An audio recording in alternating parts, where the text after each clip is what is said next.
بسم الله الرحمن الرحيم ألف لام را تلك آيات الكتاب المبين إنا أنزلناه قرآنا عربيا لعلكم تعقلون نحن نقص عليك أحسن القصص بما أوحينا إليك هذا القرآن وإن كنت من قبله لمن الغافلين قال يوسف لأبيه يا أبت إني رأيت 11 كوكبا والشمس والقمر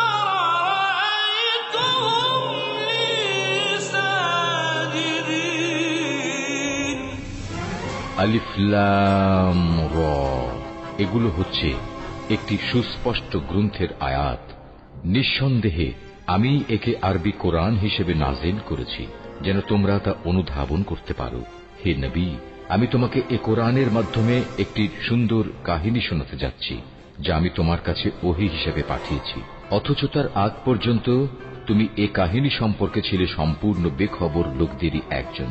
এটা হচ্ছে সে সময়ের কথা যখন ইউসুফ তার পিতাকে বলল, হে আমার পিতা, আমি স্বপ্নে দেখেছি 11টা তারা, চাঁদ ও সূরজকে আমি এদের আমার প্রতি সাজদাবানত অবস্থায় দেখেছি।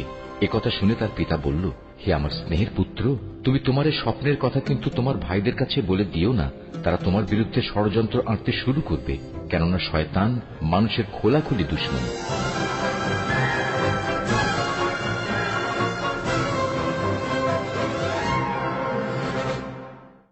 জুলেখার কথা ইউজারসিফকে জেলখানায় নিক্ষেপ করে আমিও গুনাহ করেছি, অপমানিত হয়েছি, যা সবার জন্য একটি শিক্ষা।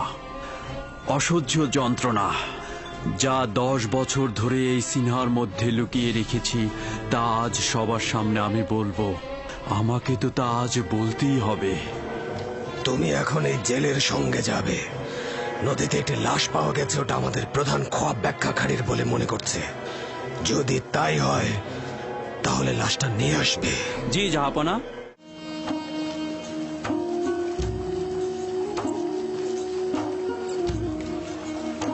আমেন হতে অত্যন্ত মেহেরবান ও দয়ালু। আশা করছি গরিবদেরকে সে বেশি প্রাধান্য দেবে। ইনি কি সেই মহান সলা পরামর্শকারী ইউজারসিফ? হ্যাঁ, মহান খোয়াব বিশ্লেষণকারী, যিনি কি না আমনের খোয়াব বিশ্লেষণকারীদের পরাজিত করেছেন।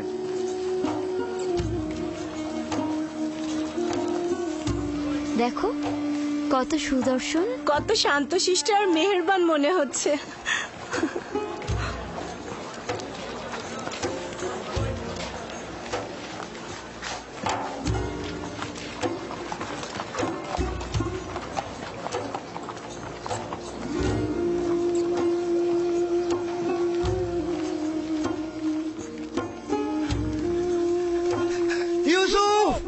চুপ কর গাধা। জনাব আমেন হতে অতিক্রম করার সময় নীরব থাকতে হয়। সরো।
চতুর্থ আমেন হতে মিশরের মহান বাদশাহ আজ হাকিম ইউজারসিফ, যিনি কিনা খোয়াব ব্যাখ্যা এলেমের পারদর্শী এবং সর্বশ্রেষ্ঠ খোয়াব বিশ্লেষণকারী, তিনি এখন থেকে আমার পরামর্শকারী এবং মিশরের কৃষি মন্ত্রণালয়ের প্রধান।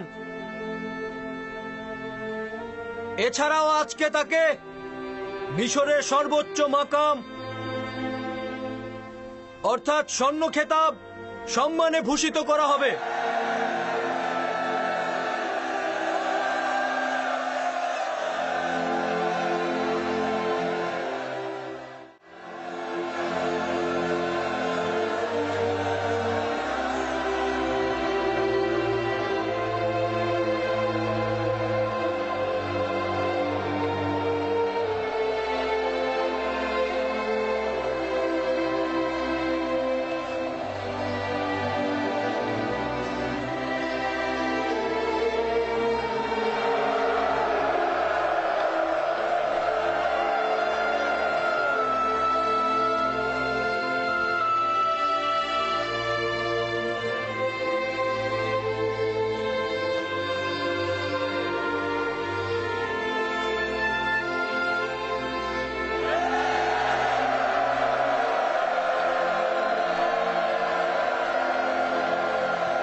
আমি মিশরের মহামান্য বাদশাহ চতুর্থ আমেনহোতেবের মহানুভবতায় শুকরিয়া জ্ঞাপন করছি।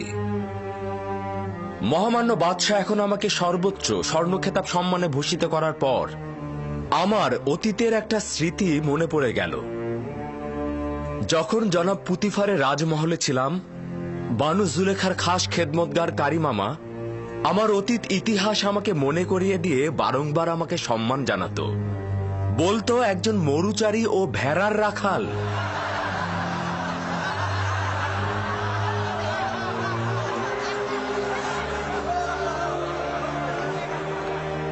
কিন্তু মহামান্য বাদশাহ যখন আমাকে অর্থ ও কৃষি মন্ত্রণালয়ের প্রধান হিসেবে নিযুক্ত করলেন, তখন মনে হলো আমার মহামান্য বাদশাহ বোধহয় আমাকে সেই কাজেরই পুরস্কার দিলেন। তিনি হয়তো ভেবেছেন মরুচারী ও ভেড়ার রাখালই এই কাজের জন্য উপযুক্ত।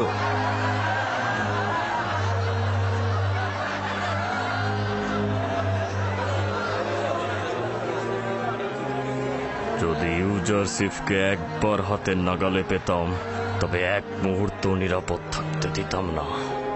অনুমতি প্রদান করবেন, আমি যেভাবে ভালোবাসি ও শিখেছি আমি সেভাবেই আপনাদের সাথে কথা বলবো। আমি নিজেকে মিশরের জনগণের খাদেম হিসেবে মনে করি। তাদের ইচ্ছার মালিক বা তাদের থেকে শ্রেষ্ঠ আমি নই। আমি মিশরের জনগণের কাছ থেকে সাহায্য চাইছি। দোয়া করবেন মহামান্য বাদশার দেয়া সেবা কর্মের ওজিফা আমি যেন সঠিকভাবে পালন করতে পারি। সবাই মোটামুটি অবগত আছেন যে আগামী 7 বছর মিশরে অফুরন্ত নিয়ামতের বৃষ্টি ঝরবে এবং ফসল উৎপাদিত হবে। পরের 7 বছর দুর্ভিক্ষ ও শুকনো মৌসুম বিরাজ করবে। আজ আমি আপনাদেরকে কথা দিয়ে গেলাম, যদি পাথরের উপরও বীজ ছিটিয়ে দেন তবে সবুজ হবে এবং ফসল ফলবে। অতএব এখন থেকেই ফসল ফলানো শুরু করে দিন। যে সকল কৃষক মূলত গমের চাষাবাদ করেন তারা অধিক ফলনকৃত শস্য রাষ্ট্রীয় গুদামে জমা করুন। এতে করে আপনারা ক্রমান্বয়ে জমির মালিকানায় অন্তর্ভুক্ত হবেন। আমি জানি যে মিশরের সকল জমি জমার মালিক মহামান্য বাদশাহ। আমি এ ব্যাপারে পরে আপনাকে বিস্তারিত বলবো।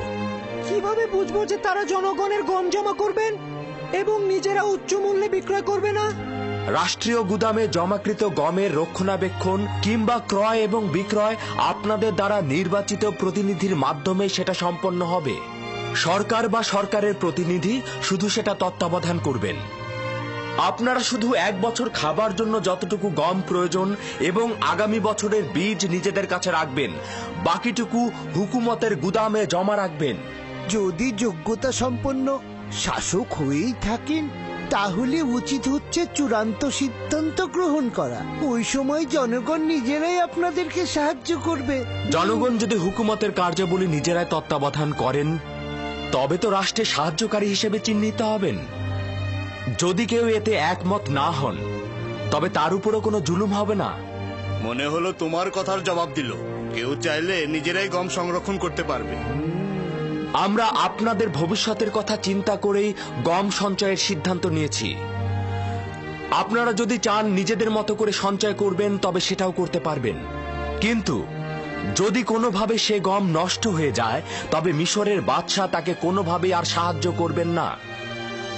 গম এবং বীজ সেই ব্যক্তি পাবেন যিনি রাষ্ট্রের এই সিদ্ধান্তের সঙ্গে থাকবেন। কৃষকগণ রাষ্ট্রীয় কোষাগারে গম সঞ্চয়ের মাধ্যমে আপনারা যেমন ক্রমান্বয়ে জমির মালিক হবেন, তেমনি নিজে ও পরিবার দুর্ভিক্ষের কবল থেকে নাজাত পাবেন।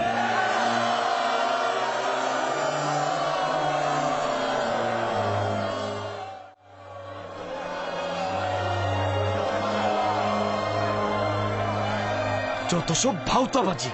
জনগণ কি করে সমগ্র মিশরের গম নিয়ে আসবে, আর তেবসে কি করে আপনাদের কাছে হস্তান্তর? যাতায়াত ও বহনের সুবিধার্থে মহামান্য বাদশাহ সিদ্ধান্ত গ্রহণ করেছেন যে প্রতিটি শহরে ও এলাকায় গম সংরক্ষণের জন্য গুদাম তৈরি করা হবে, যাতে সাধারণ জনগণের কোনো কষ্ট না হয়। সে কি তোমার কথা শুনেছে? দুর্ভিক্ষের বিরুদ্ধে সংগ্রামের জন্য মহামান্য বাদশাহ আপ্রাণ চেষ্টা করে যাচ্ছে। আশা করছি আপনারাও এই সংগ্রামে অংশীদার হবেন।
আমরা কেন ইউজারসিফের নিকট গিয়ে কথা বললাম না? কথা বলার সুযোগ পেতেন না। দ্বিতীয়ত, ইউজারসিফের আপনার সাথে কথা বলার তো ইচ্ছেই নেই। কথা বলতে চাইছেন? ওর সাথে কি কথা বলতেন? বলতে চাইছেন যে তাকে ভালোবাসেন, নাকি বছরের পর বছর তার হাজতে থাকা নিয়ে ব্যাখ্যা দিতে চাইছেন?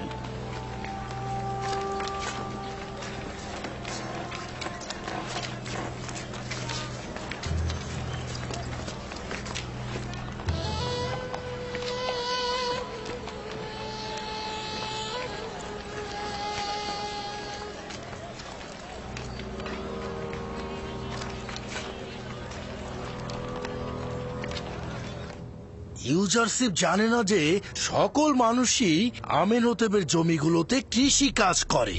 ইউজারশিপ অনভিজ্ঞ জওয়ান, সে এই কাজ দ্বারা মিশরের হুকুমতের উপর কুঠারাঘাত করবে।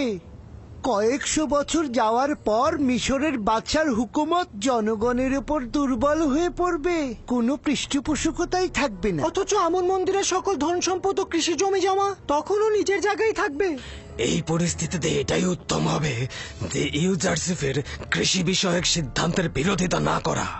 খেয়াল রাখতে হবে ইউজারশিপ যেন কোনোভাবেই হুকুমতের নেতৃত্ব প্রতিষ্ঠা করতে না পারে। যদি চতুরতার সঙ্গে আমল করি তবে আমরা ইউজারশিফের পতন ঘটাতে সক্ষম হব।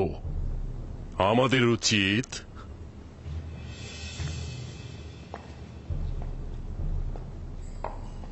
আমেনহোতেবের রাজমহলের দুইজন ক্ষমতাধরের সাহায্য নেওয়া। কারা আলী জনাব? হোরেনহোপ রাজমহলের নিরাপত্তা প্রধান, এবং দ্বিতীয়টি বানুতি আমেনহোতেবের মাতা। ভাবছেন সাহায্য করবে? আমাদের কৌশলের উপর তা নির্ভর করবে।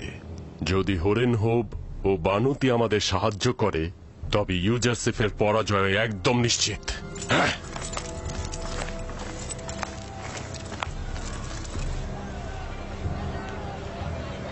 ইরানুস, কেমন আছো ইরানুস? তুমি চলে এলাম তোমাদের দেখতে। আমরা আজাদ হয়েছি। ইউজারসিফ কোথায়? ইউজারসিফ তার খবর আমি জানি এবং এটাও জানি সেই তোমাদের আজাদ করেছে। তোমরা কি তার সাথে মোলাকাত করতে চাচ্ছ? ঠিক আছে, তোমরা চিন্তা করো না, যতক্ষণ পর্যন্ত না আমি এখানে ফিরে আসব তোমরা এখানেই থাকবে, ঠিক আছে? তুমি কোথায় ছিলে? জনাব ইউজারসিফ তোমার সন্ধানে আছেন। আমার সন্ধানে? হ্যাঁ, তুমি মালিক নও? কেন নয়, কেন নয়, আমি তো মালিক ইবনে জার। আচ্ছা ঠিক আছে, তুমি আপাতত এদের কিনারায় থাকো, আমি ইউজারসিফকে খবর দিচ্ছি।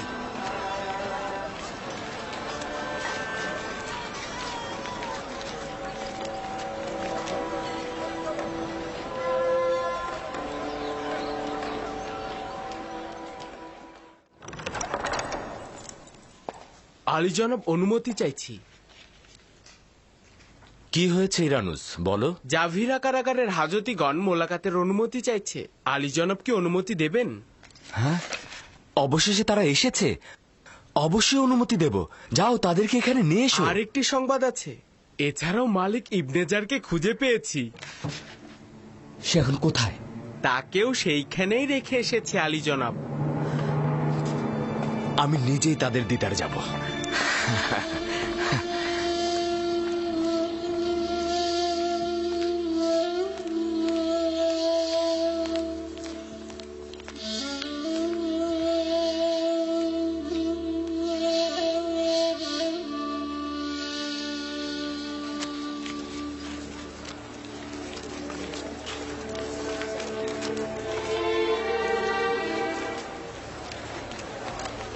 তোমরা এসেছো, আমি তো তোমাদের অপেক্ষায় ছিলাম। দরুদ, দরুদ খোদার পয়গম্বর, তোমার জন্য আমরা মুক্ত বাতাসের স্বাদ পাচ্ছি। অনেক খুশি হয়েছে আমি তোমাদের দেখে। দরুদ তোমার উপর। শুকরিয়া ইউজারসিফ, আমাদেরকে আজাদ করার জন্য। দরুদ খোদা নবী, দরুদ।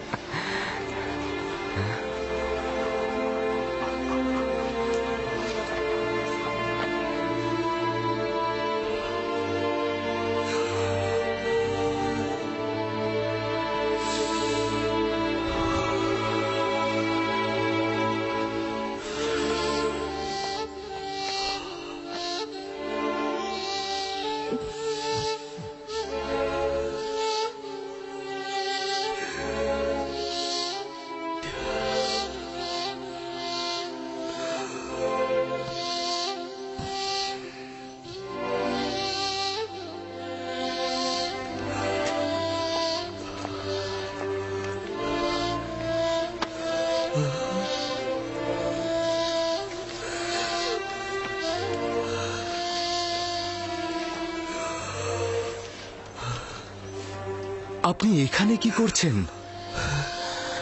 আর আপনার একই হাল হয়েছে? হে আমার খোদার নবী, আমি অনুতপ্ত, অনুশোচনাগ্রস্ত মালিক, যে আপনাকে বন্দি দশায় নিক্ষেপ করেছিলাম।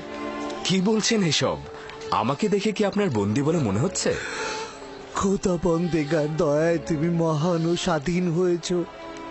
আর দেখো আমি কেমন ভবঘুরে। তোমাকে বিক্রি করার প্রায় 20 বছর হলো, আমি এখনো তেবস ত্যাগ করিনি। চেষ্টা করেছি দিলকে তোমার থেকে বিচ্ছেদ ঘটাতে পারিনি। আপনি এ কি করেছেন?